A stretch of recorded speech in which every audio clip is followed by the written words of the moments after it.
இப்போ புதனுக்குரிய கர்மப்பதிவு வழங்கக்கூடிய நட்சத்திரங்கள் ரோகிணி, உத்திரம், பூராடம். ரோகிணி, உத்திரம், பூராடம் என்று சொல்லக்கூடிய இந்த 3 நட்சத்திரங்களும் புதனுடைய கர்மப்பதிவை கொடுக்கக்கூடியது. மிருகசீரிஷம், ஹஸ்தம், உத்திராடம். மிருகசீரிஷம், ஹஸ்தம், உத்திராடம் என்று சொல்லக்கூடிய இந்த 3 நட்சத்திரங்களும் குருவினுடைய இந்த பொருத்தம் பார்ப்பதற்கு முன்னாலே கொடுப்பினை உண்டா என்பதை நாம் அறிய வேண்டும். இந்த கொடுப்பினை இருந்தால்தான் அந்த ஜாதகர் மணவரை செல்லக்கூடிய பாக்கியத்தை பெற்றவராக ஆவார். ஆகையினால அந்த கொடுப்பினை இருக்கிறதா என்பதை நாம் முதலிலே தெரிந்து கொள்ள வேண்டும். இப்போ அடுத்தது பார்த்தீங்கன்னா நம்ம பழமை வாய்ந்த மூத்த ஒரு கலைஞர், ஜோதிட வல்லுனர் ஐயா சௌரிராஜன் ஐயா அவர்கள் நம்மளுடைய விழாவிற்கு வந்ததே நம்மளுக்கு ஒரு மிகப்பெரிய ஒரு பெருமை. ஐயா அவர்களை பெருமை விதிக்கிற மாதிரி நம்ம ஐயாவுக்கு ஒரு சிறிய ஒரு மரியாதை செய்வோம். கொஞ்சம் ஐயாவுக்காக மட்டும் நம்ம கொஞ்சம் எந்திரிச்சு நிற்போம். ஏன்னா ரொம்ப அவரெல்லாம் ஒரு பழமை வாய்ந்த ஒரு ஜோதிடர். அவருடைய அனுகிரகமெல்லாம் நம்மளுக்கு நிச்சயமாக தேவை. 81 வயசு அப்படிங்கிறது நம்மளுக்கு இன்றைக்கெல்லாம் சராசரி, நம்மளால் ஒன்றுமே பண்ண முடியாது. ஐயாவுக்கு ஒரு மரியாதை கொடுத்த பண்ணலாம். 81 வயசாகி தலைமுடி அது நீங்கள் வந்து அஸ்வினி ஆயுத வாங்கி ஐயா போட்டு ஓம் திரையம்பரம்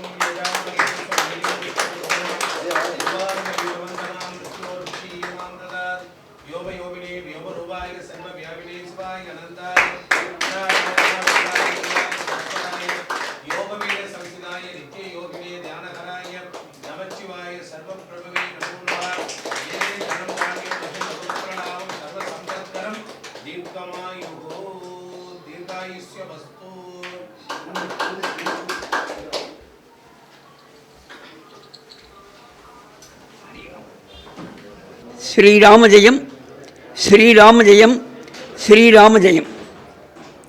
சேந்தனை கந்தனை, செங்கோட்டு வெப்பனை, செஞ்சுழல்பயில் வேந்தனை, செந்தமிழ் நூல் விரித்தோனை, விலங்கு வள்ளி காந்தனை, கந்த கடம்பனை, கார் மயில் வாகனனை, சாம் துணை போதும் மறவாதவர்க்கு ஒரு தாழ்விலையே. விழிக்கு துணை திருமென்மலர் பாதங்கள், மெய்மை குன்றா மொழிக்கு துணை முருகா எனும் நாமங்கள், முன்பு செய்த பழிக்கு துணை அவன் பன்னிரு தோடும், பயந்த தனி வழிக்கு துணை வடிவேலும் செங்கோடும் மயூருமே.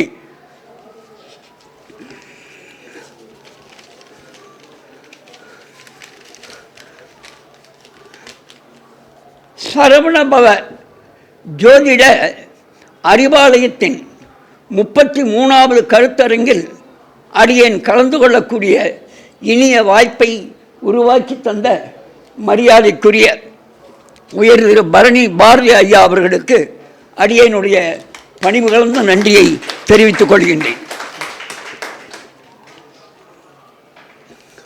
அடியேனுக்கு இது போன்ற சபையிலே குரு வணக்கம் செய்ய வேண்டும் என்பதை ஒரு மரபு வழியாக சொல்வார்கள். அதைப் போல இந்த ஜோதிட உலகிலே அடியனுக்கு அடியெடுத்து வைக்கக்கூடிய ஒரு பாக்கியத்தை அருளியவர் சத்தியமங்கலத்திலே இருந்து ஜோதிட பணியை ஆற்றிய சூட்சம ஜோதிடர் மரியாதைக்குரிய அமரத்துவம் அடைந்த பட்டாபிராமன் ஐயா அவர்களை இந்த இனிய வேளையிலே நன்றி உணர்வோடு நினைவு கூற கடமைப்பட்டிருக்கின்றேன். இப்படி பல விஷயங்கள் அருமை நண்பர் கணேசன் அவர்கள் மிக அழகாக பேசினார். அவர்களைப் போலலாம் எனக்கு பேச தெரியாது. ஆனால் நான் என்ன பண்ணுவேன்னு கேட்டிங்கன்னா, அது சொல்லிடணும் இல்லையா. நான் இந்த ஜோதிடத்தில் அவர் போல் சில விஷயங்கள் சொல்லுவேன். நீங்களாம் சொல்கிறதெல்லாம் காது கொடுத்து கேட்டுக்குவேன். அதை எங்கேயாவது ஒரு இடத்துல பிரிச்சுடுவேன். அது மாதிரி யூடியூப்பை பார்க்குறதுனால இந்த மரபணு ஜோதிடம்னு சொல்லிட்டு இருக்கோம். எப்படிங்க? டிஎன்ஏ. இந்த டிஎன்ஏ எனக்கு கொஞ்சம் அதில் ஈடுபாடு ஏற்பட்டு மரியாதைக்குரிய சென்னையைச் சேர்ந்த விஷால் லோகேஸ்வரன் என்று சொல்லக்கூடிய அன்பர் அவர் ஆய்வு செஞ்சிட்ருக்கார். நிறைய பேர் ஆய்வு செய்கிறாங்க. ஆனால் அவரும் ஆய்வு செஞ்சிட்ருக்கார். அவருடைய ஆய்வை நான் அடியொற்றி பயன்படுத்தக்கூடிய காரணத்தினால் அவரால் சொல்லப்பட்ட 2 செய்திகளை இங்கு எடுத்து சொன்னால் நன்றாக இருக்கும் என்று நினைக்கின்றேன். அவ்வளவுதான். மரபணு ஜோதிடத்திலே கர்மாவை பற்றி பேசுவோம். இங்கே தலைப்பே போட்டிருக்காங்க, தர்மத்தின் வழி செல்ல செல்ல கர்மத்தின் வழி குறையும். அப்பா, தர்மத்தோடு யாரெல்லாம் செயல்பட்டு கொண்டிருக்கின்றார்களோ அவர்களுக்கு கர்மத்தினுடைய வலியானது குறையும் என்பதை இங்கே தாரக மந்திரமாக எடுத்து சொல்லப்பட்டிருக்கின்றது. இப்போ நான் என்ன செய்ய போகிறேன்னு கேட்டிங்கன்னா, அடிப்படையான சில செய்திகள் மரபணு ஜோதிடத்திலே நாமெல்லாம் பிறந்திருக்கோம். சென்ற ஜென்மத்திலே செய்த நல்வினை தீவினைகளை மனதிலே வாங்கி அதற்கு ஏற்ப இப்பிறவி எடுத்திருக்கிறோம். ஜனனி ஜென்ம சௌக்கியானாம் வர்தனே குலசம்பதாம் பதவி பூர்வ புண்ணியானாம் லிக்கியத்தை ஜென்ம பத்திரிக்கா சொல்கிறாங்களா? அதனால் முன்ஜென்மத்திலே நாம் செய்த நன்வினை தீவினைக்கு ஏற்ப இப்பிறவி எடுத்து நாம் அதனை அனுபவித்து கொண்டிருக்கின்றோம். அந்த அடிப்படையிலே இந்த கர்மாக்கள் என்று சொன்னால் நட்சத்திரம் 27, நட்சத்திரம் 27. ஆனால் கர்மாக்கள் 8 வகை கர்மாக்கள். இந்த 8 வகை கர்மாக்களிலே கேதுவிற்கு கர்மப்பதிவிற்கான நட்சத்திரம் வழங்கப்படவில்லை. அஸ்வினி, ஆயில்யம், அனுஷம், பூரட்டாதி. தயவுசெய்து அந்த 27 நட்சத்திரத்தை நான் இப்போ சொல்கிறேன், தேவைப்பட்டவங்க எழுதிக்கலாம். சூரியனுடைய கர்ம பதவியை கொடுக்கக்கூடியவர்கள் அஸ்வினி, ஆயில்யம், அனுஷம், பூரட்டாதி. இந்த 4 நட்சத்திரங்களும் சூரியனுடைய கர்ம பதிவை கொடுக்கக்கூடிய நட்சத்திரங்கள். ஐயா பரணி, ஐயா பரணி மகம் அல்ல, நான் அதை சொல்கிறேன், சந்திரனுடைய கர்ம பதிவை சொல்கிறீங்கயா? அதான் பரணி, மகம், கேட்டை, உத்திரட்டாதி. பரணி, மகம், கேட்டை, உத்திரட்டாதி என்று சொல்லக்கூடிய இந்த 4 நட்சத்திரங்களும் சந்திரனுடைய கர்ம பதிவை கொடுக்கக்கூடிய நட்சத்திரங்கள். கார்த்திகை, பூரம், மூலம், ரேவதி. கார்த்திகை, பூரம், மூலம், ரேவதி என்று சொல்லக்கூடிய இந்த 4 நட்சத்திரங்களும் செவ்வாயினுடைய கர்ம பதிவை கொடுக்கக்கூடியது. இந்த சூரியனுக்கு, சந்திரனுக்கு, செவ்வாய்க்கு 4 நட்சத்திரங்கள் வீதம் 12 நட்சத்திரங்கள் வழங்கப்பட்டிருக்கின்றன. இப்போ புதனுக்குரிய கர்மப்பதிவு வழங்கக்கூடிய நட்சத்திரங்கள் ரோகிணி, உத்திரம், பூராடம். ரோகிணி, உத்திரம், பூராடம் என்று சொல்லக்கூடிய இந்த 3 நட்சத்திரங்களும் புதனுடைய கர்ம பதிவை கொடுக்கக்கூடியது. மிருகசீரிஷம், ஹஸ்தம், உத்திராடம். மிருகசீரிஷம், ஹஸ்தம், உத்திராடம் என்று சொல்லக்கூடிய இந்த 3 நட்சத்திரங்களும் குருவினுடைய கர்ம பதிவை கொடுக்கக்கூடியது. குரு கருத்து புனர்பூசம், சுவாதி, அவிட்டம். ஏன்னா சனி சொல்லணும் இல்லைங்க, புனர்பூசம், சுவாதி, அவிட்டம் என்று சொல்லக்கூடிய இந்த 3 நட்சத்திரங்களும் சனியினுடைய கர்மப்பதிவை கொடுக்கக்கூடிய நட்சத்திரங்கள். திருவாதிரை, சித்திரை, திருவோணம். திருவாதிரை, சித்திரை, திருவோணம். இந்த திருவாதிரை, சித்திரை, திருவோணம் என்று சொல்லக்கூடிய சுக்கரனுடைய கர்மப்பதிவை கொடுக்கக்கூடிய நட்சத்திரங்கள். குரு சரியாக தான் சொல்லிட்டு இருக்கேன், சுக்கரன் சொல்லிட்டேங்களா? சுக்கரன் சொல்லிட்டேன். இப்போ ராகுவனுடைய கர்மப்பதிவை கொடுக்கக்கூடிய நட்சத்திரங்கள் பூசம், விசாகம், சதயம். பூசம், விசாகம், சதயம் என்று சொல்லக்கூடிய இந்த 3 நட்சத்திரங்களும் ராகுனுடைய கர்மப்பதிவை கொடுக்கக்கூடிய நட்சத்திரங்கள். என்ன சார் இது எதுக்காக இதை சொன்னீங்க அப்படின்னா, இந்த கர்மப்பதிவிலே குழந்தைகள் பிறந்தால் அவர்களுடைய குடும்ப வழியிலே எந்த மாதிரி இருக்கும் அப்படிங்கிற ஒரு செய்தியை சொல்லுவதற்காக இந்த கர்மப்பதிவை நினைவுபடுத்துகிறார்கள். ஒருவருடைய கர்மப்பதிவு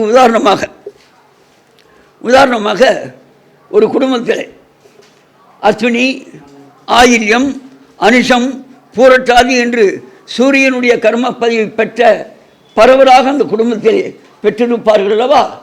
அந்த குடும்பத்திலே எது போன்ற நிகழ்வுகள் இருக்கும்னு கேட்டிங்கன்னா, மருத்துவர்கள் அந்த குடும்பத்திலே இருப்பார்கள், அரசியல்வாதிகள் அந்த குடும்பத்திலே இருப்பார்கள்.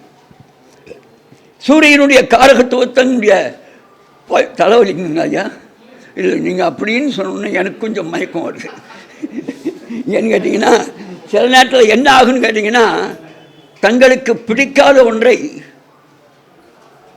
இப்போ எனக்கு காபி பிடிக்காது, நீங்களாம் காபி சாப்பிட்டுட்டு இருக்கீங்க, நான் காபி பிடிக்காதுன்னா எனக்கு காபி கொடுத்தாங்கன்னா ஒரு மாதிரி இருக்கும் இல்லையா? அது மாதிரி இங்கே சில பேருக்கு இருக்கலாம். நான் அதை தப்புன்னு நான் சொல்ல வரல, ஆனால் எனக்கு அது டேஸ்ட்டாக இருக்கிறதுனால நான் அதை உங்கள்கிட்ட பேசிட்டுருங்க. தப்பாக நினச்சக்கூடாது, தப்பாக நினைக்கக்கூடாது. அதே நேரத்தில் ஒருத்தர் குழந்தை 3 குழந்தை பிறந்திருக்குன்னு வச்சுங்களேன், அந்த குடும்பம் சூரியனுடைய கர்ம பதிவை பெற்ற குடும்பமாக இருந்ததுன்னா நிச்சயமாக அந்த குடும்பத்தில் டாக்டருங்க இருப்பாங்க, நிச்சயமாக அந்த குடும்பத்தில் டாக்டர்கள் இருப்பார்கள். இந்த தொழிலை நிர்ணயம் செய்வதற்கு நாமெல்லாம் பல விஷயங்களை கையாளுவோம். 6ஆம் பாவத்தையும் 10ஆம் பாவத்தையும் எடுக்கணும். ஐயா வணக்கம், ஐயா வணக்கம். 6ஆம் பாவம் 10ஆம் பாவம் இந்த இரண்டையும் தொழிலை அறிந்து கொள்வதற்கு எடுக்க வேண்டும். இப்போ 6ஆம் பாவம் அப்படின்னு சொன்னால் அது ஒரு நட்சத்திரத்தை வாங்கியிருக்கும். ஒவ்வொரு ஜாதகத்திலையும் லக்னத்துக்கு 6ஆம் பாவம் ஏதாவது ஒரு நட்சத்திரத்தின் காலிலே நிற்பார். அந்த நட்சத்திரத்தின் காலிலே நிற்கும் பொழுது எந்த நட்சத்திரத்தினுடைய காலிலே நிற்கிறார் என்பதை பார்த்து அதற்குரிய கர்மப்பதிவு என்ன என்பதை தெரிந்து அதன் வழியிலே நாம் பயணிக்க வேண்டும். அப்போ 6ஆம் பாவத்தினுடைய அதிபதியோ 10ஆம் பாவத்தினுடைய அதிபதியோ அஸ்வினி, ஆயில்யம், அனுஷம், பூரட்டாதி இதிலே நின்றார்கள் என்று சொன்னால் அவர் சூரியனுடைய கர்மப்பதியை பெற்றவராக இருப்பார். அங்கே அவருடைய குடும்பத்திலே மருத்துவருடைய தொழிலை செய்யக்கூடியவர்கள் இருப்பார்கள். நான் நட்சத்திரத்தை சொன்னேன். இந்த மூல திரிகோண வீடுன்னு நாமெல்லாம் பேசுவோம், அது கொஞ்சம் சொல்லணும்னு நினைக்கிறேன். இந்த மூல திரிகோண வீடு என்று சொன்னால் செவ்வாய் என்று சொன்னால் மேஷம் மூல திரிகோண வீடு. அதே நேரத்தில் சந்திரன் என்று சொன்னால் ரிஷபம் மூல திரிகோண வீடு. அதே நேரத்தில் சூரியன் என்று சொன்னால் சிம்மம் மூல திரிகோண வீடு. அதே நேரத்தில் புதன் என்று சொன்னால் கன்னி மூல திரிகோண வீடு. ஆனால் இந்த கன்னியிலே மேலும் ஒரு கிரகத்திற்கு மூல திரிகோண வீடு சொல்லப்பட்டிருக்கிறது இந்த டிஎன்ஏ அடிப்படையிலே, அது ராகு. அப்போ கன்னியிலே 2 கிரகங்களுக்கான மூல திரிகோண வீடு சொல்லப்பட்டிருக்கிறது. அடுத்தது துலாம் என்று சொன்னால் சுக்கிரனுடைய மூல திரிகோண வீடு. அதே நேரத்தில் தனுசு என்று சொன்னால் அங்கே குருவினுடைய மூல திரிகோண வீடு. அதே நேரத்தில் கும்பம் என்று சொன்னால் அங்கு சனியினுடைய மூல திரிகோண வீடு. அதே நேரத்தில் கேது என்று சொன்னால் மீனம் என்று சொன்னால் இங்கே கன்னியிலே ராகுக்கு மூல திரிகோண வீடு சொன்னோம் அல்லவா, அதை போல 180 டிகிரியிலேயே கேதுவிற்கு மூல திரிகோண வீடு. இந்த மூல திரிகோண வீட்டை நாம் இந்த எதுக்கு பயன்படுத்தணுங்கிறதுக்காக சொல்கிறேன். இந்த மூல திரிகோண வீட்டை பயன்படுத்துறதுக்கு முன்னால் கிரகங்கள் பிறந்த நட்சத்திரம், அவங்களுக்கு கோயிலில் போனால் என்ன நட்சத்திரத்தில் பிறந்திருக்கோன்னு சொல்லி அர்ச்சனை பண்ண சொல்லுவோம். ஆனால் கிரகங்களுக்கே பிறந்த நட்சத்திரம் இருக்கிறதாக சொல்கிறாங்க. அது என்ன அப்படின்னு கேட்டிங்கன்னா, சூரியன் பிறந்த நட்சத்திரம் ஹஸ்தம், சூரியன் பிறந்த நட்சத்திரம் ஹஸ்தம். சந்திரன் பிறந்த நட்சத்திரம் மிருகசீரிஷம், சந்திரன் பிறந்த நட்சத்திரம் மிருகசீரிஷம். செவ்வாய் பிறந்த நட்சத்திரம் உத்திராடம், செவ்வாய் பிறந்த நட்சத்திரம் உத்திராடம்.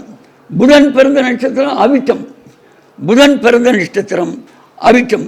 குரு பிறந்த நட்சத்திரம் பூசம், குரு பிறந்த நட்சத்திரம் பூசம்.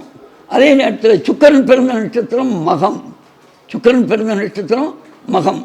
சனி பிறந்த நட்சத்திரம் ரேவதி, சனி பிறந்த நட்சத்திரம் ரேவதி. அதே நேரத்தில் ராகு பிறந்த நட்சத்திரம் பரணி, ராகு பிறந்த நட்சத்திரம் பரணி. கேது பிறந்த நட்சத்திரம் ஆயில்யம். இதெல்லாம் பயன்படுத்துறதுக்காக அந்த இணைவுபடுத்தி பயன்படுத்திக்கிறதுக்காக இதை சொல்லுவார்கள். அதே நேரத்தில் இந்த பாவத்தை சொல்லும் பொழுது என்னென்ன பாவம் அப்படின்னா அந்த பாவங்கள் இந்த 12 ராசி கட்டத்தில் 12 வீடுகள் இருக்கிறது அல்லவா, அந்த 12 வீடுகளில் எந்தெந்த வீடுகள் எந்தெந்த கர்மப்பதியை கொண்ட வீடு, இதை கொஞ்சம் நாம் தெரிஞ்சுக்கணும். மேஷம் என்று சொன்னால் அந்த மேஷம் என்கிற வீடு குருவினுடைய கர்மப்பதிவை கொடுக்கக்கூடிய வீடு. ஏன் அப்படின்னு கேட்டிங்கன்னா, மேஷத்தில் செவ்வாயினுடைய மூலத்திருக்கணும். செவ்வாய் பிறந்த நட்சத்திரம் உத்திராடம். செவ்வாய் பிறந்த நட்சத்திரம் உத்திராடம். உத்திராடம் குருவினுடைய கர்மப்பதிவு கொடுக்கக்கூடியது. அதனால மேஷம் குருவினுடைய கர்மப்பதிவை கொடுக்கக்கூடியது. அடுத்தது ரிஷபம். ரிஷபமும் குருவினுடைய கர்மப்பதிவை கொடுக்கக்கூடியது. ஏன்னு கேட்டிங்கன்னா, ரிஷபம் சந்திரனுடைய மூலத்திரிகோன்னு முதல்ல சொன்னோம். அதே நேரத்தில் சந்திரன் பிறந்த நட்சத்திரம் மிருகசீரிஷம். அந்த சந்திரன் பிறந்த நட்சத்திரம் மிருகசீரிஷமாக இருக்கக்கூடிய காரணத்தினால குருவினுடைய கர்மப்பதிவை அது பெற்றிருக்கிறது. அதே நேரத்தில் சிம்மம். சிம்மம் சூரியனுடைய மூலத்திரிகோண வீடுன்னு நினைவுபடுத்தணும்.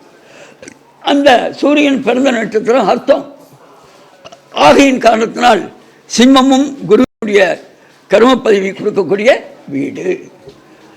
கன்னி. அடுத்து கன்னின்னு வந்தோம்னா அங்கே புதன் மூலத்திரிகோண வீடு. அது மட்டும் இல்லை, ராகுவும் அந்த வீட்டில் மூலத்திரிகோண வீடு அப்படின்னு நினைவுபடுத்தி கவனத்துக்கு கொண்டு வரேன். அந்த இடத்துல அந்த கன்னியில் இருக்கக்கூடிய புதன் பிறந்த நட்சத்திரம் அவிட்டம். புதன் பிறந்த நட்சத்திரம் அவிட்டம். அவிட்டம் கொடுக்கக்கூடிய அந்த கர்மப்பதிவு சனியினுடைய கர்மப்பதிவு கொடுக்கக்கூடியது. அதே நேரத்தில் ராகு பிறந்த நட்சத்திரம் பரணி. அந்த பரணி என்ற காரணத்தினால் அது கொடுக்கக்கூடிய கர்மப்பதிவு சந்திரனுடைய கர்மப்பதிவை கொடுக்கக்கூடியது. அதே நேரத்தில் துலாத்துக்கு வரோம். இப்படி துலாத்துக்கு வந்தால் சுக்கரனுடைய மூலத்திரிகோண வீடு. அந்த சுக்கரனுடைய மூலத்திரிகோண வீடாக இருக்கக்கூடிய காரணத்தினால் சுக்கரன் பிறந்த நட்சத்திரம் மகம். சுக்கரன் பிறந்த நட்சத்திரம் மகம். மகம் கொடுக்கக்கூடிய கர்மப்பதிவு. நான் இதை ஏன் இந்த மாதிரி சொல்கிறதுக்கு என்ன காரணங்கிறது நான் ஒரு 2 வார்த்தை சொல்லி நிறைவு செய்கிறேங்க. சுக்கரன் பிறந்த நட்சத்திரம் மகம். மகம் கொடுக்கக்கூடியது சந்திரனுடைய கர்மப்பதிவை கொடுக்கக்கூடியது. அடுத்தது தனுசு. தனுசுன்னு வந்தால் குரு. அந்த குருவினுடைய மூலத்திரிகோண வீடு தனுசு. அந்த தனுசு பிறந்த நட்சத்திரம் பூசம். தனுசு குரு பிறந்த நட்சத்திரம் பூசம். பூசம் வழங்கக்கூடிய கர்மப்பதிவு ராகுனுடைய கர்மப்பதிவு வழங்கக்கூடியது ஆச்சுங்களா. அதே நேரத்தில் கும்பத்துக்கு போகிறோம். கும்பத்துக்கு போனால் அங்கே சனியினுடைய மூலத்திரிகோண வீடு. சனி பிறந்த நட்சத்திரம் ரேவதி. சனி பிறந்த நட்சத்திரம் ரேவதி. ரேவதி என்ற காரணத்தினால் செவ்வாயினுடைய கர்மப்பதிவை கொடுக்கக்கூடியது. செவ்வாயினுடைய கர்மப்பதிவை கொடுக்கக்கூடியது. அதே நேரத்தில் மீனம் என்று சொன்னால் மீனத்திலே வணக்கம்யா வணக்கம்யா மீனம் என்று சொன்னால் அந்த கேதுனுடைய மூலத்திரிகோண வீடு. கேது பிறந்த நட்சத்திரம் ஆயில்யம். ஆகையினால மீனம் சூரியனுடைய கர்மப்பதிவை கொடுக்கக்கூடிய வீடுகளாக சொல்லப்பட்டிருக்கு.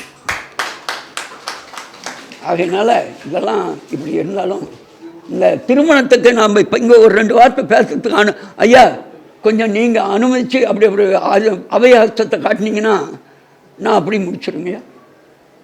அதனால் நீங்கள் கொஞ்சம் அதுக்கு நான் சொல்லிக்கணுங்கிற ஆசைப்பட்றேன். அதனால் இந்த திருமணத்துக்கு நாம் 10 பொருத்தம் பார்க்குறோம். இந்த 10 பொருத்தம் பார்க்குறோம். ஜாதகத்தோடு ஜாதகத்தை வைத்து பொருத்தம் பார்க்கிறோம். தினம் கணம் யோனி ராசி ரஜ்ஜு ராசி அஜி ஸ்ரீ தீர்க்கம் வசியம் வேதை இப்படி எல்லாம் சொல்லி நாம் 10 பொருத்தம் பார்க்குறோம். 10 பொருத்தம் பார்க்குறோம்.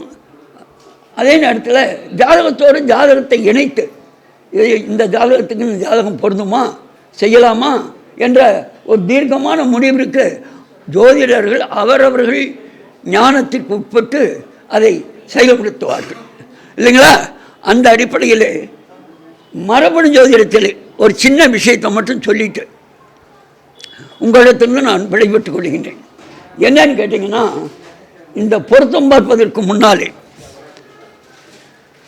கொடுப்பினை உண்டா என்பதை நாம் அறிய வேண்டும்.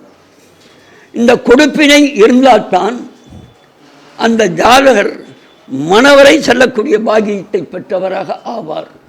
ஆகையினால அந்த கொடுப்பினை இருக்கிறதா என்பதை நாம் முதலிலே தெரிந்து கொள்ள வேண்டும். யாராவது ஒரே ஒரு நட்சத்திரம் 27 நட்சத்திரத்துக்கும் கொடுப்பினை சொல்லலாம். இருந்தாலும் யாராவது ஒரு நட்சத்திரத்தை சொன்னீங்கன்னா அந்த ஒரு நட்சத்திரத்துக்கு மட்டும் கொடுப்பினை என்ன என்று சொன்னால் மற்றதெல்லாம் தானாக நாம் புரிஞ்சுக்கலாம். யாராவது ஒருத்தர் சொல்லுங்க ஐயா. ஹஸ்தமா உட்காருங்க. ஹஸ்த நட்சத்திரம் கன்னியிலே இருக்கக்கூடிய நட்சத்திரம், சரியா? சரி, இந்த ஹஸ்த நட்சத்திரம் என்று சொல்லக்கூடியது குருவினுடைய கர்ம பதிவை கொண்ட நட்சத்திரம். அது யாருடைய நட்சத்திரம் நம்ம தெரிஞ்சுக்கணும் இல்லையா? அந்த ஹஸ்த நட்சத்திரம் என்பது குருவினுடைய கர்ம பதிவை கொடுக்கக்கூடிய நட்சத்திரம். இந்த ஹஸ்த நட்சத்திரம் கன்னியிலே எத்தனாவது பாதத்திலே தொடங்குகிறது என்று சொன்னால் 4வது பாதத்திலே தொடங்கும். கன்னியிலே உத்திரம் 2ஆம் பாதம், உத்திரம் 3ஆம் பாதம், உத்திரம் 4ஆம் பாதம். இந்த 3 பாதங்களையும் தாண்டி அடுத்த ஹஸ்தம்னு தொடங்கும். அதே போல் இந்த கன்னிக்கு நேர் 7ஆம் பாவம். இப்போ நான் அர்த்தம் பார்க்கணும். இந்த கன்னிக்கு நேர் 7ஆம் பாவம் மீனம் இல்லைங்களா? அந்த மீனத்திலே 2 விதமான கர்ம பதிவுகள் ஒவ்வொருவருக்கும் வரும். அந்த 2 விதமான கர்ம பதிவுகளை நாம் எடுக்க வேண்டும். முதல்ல என்ன கர்ம பதிவு எடுக்கணும்னு கேட்டிங்கன்னா, இந்த 3 பாதங்களையும் கடந்து பூரட்டாதி 4ஆம் பாதம், உத்திரட்டாதி 1ஆம் பாதம், உத்திரட்டாதி 2ஆம் பாதம், இந்த 3 பாதங்களையும் கடந்து உத்திரட்டாதி 3ஆம் பாதத்தையும் 4ஆம் பாதத்தையும் எடுக்கணும். அப்போ உத்திரட்டாதி 3ஆம் பாதம் 4ஆம் பாதமும் சந்திரனுடைய கர்ம பதிவு கொடுக்கக்கூடியது. அடுத்தது பூரட்டாதி, இங்கே ஹஸ்த நட்சத்திரம் 3ஆம் பாதத்துக்கு 4ஆம் பாதத்துக்கு எடுக்கணும் ஐயா.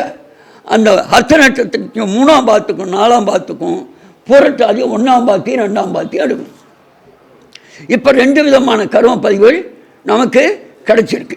என்னென்ன கர்ம பதிவுகள் கிடைச்சிருக்குன்னா, சந்திரனுடைய கர்ம பதிவும் சூரியனுடைய கர்ம பதிவும் கிடைச்சிருக்கு. இந்த 2 கர்ம பதிவுகளுக்கு உண்டான வீடு எது லக்னமாக அமையும்? ஒரு கேள்வி நமக்குள்ளேயே நாம் கேட்டுக்கணும்.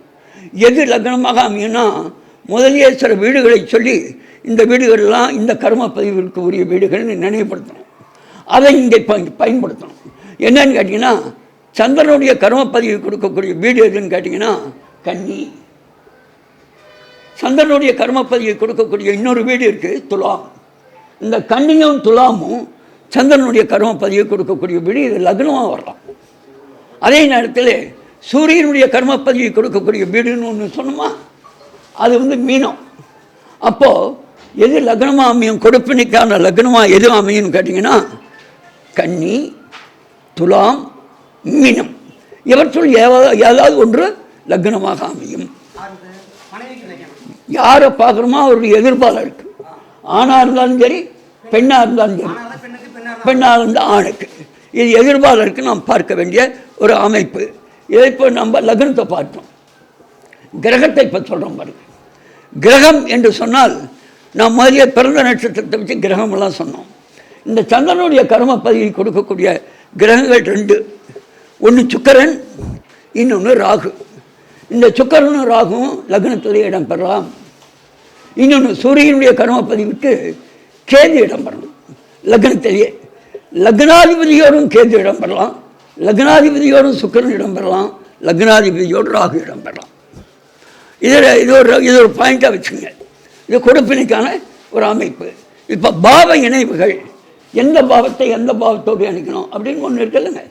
அப்படின்னு பார்க்கும் பொழுது, அதாவது பாவம்னா அந்த லக்ன பாவத்தோடு 6ஆம் பாவம் 1 6, 1 7, 1 12.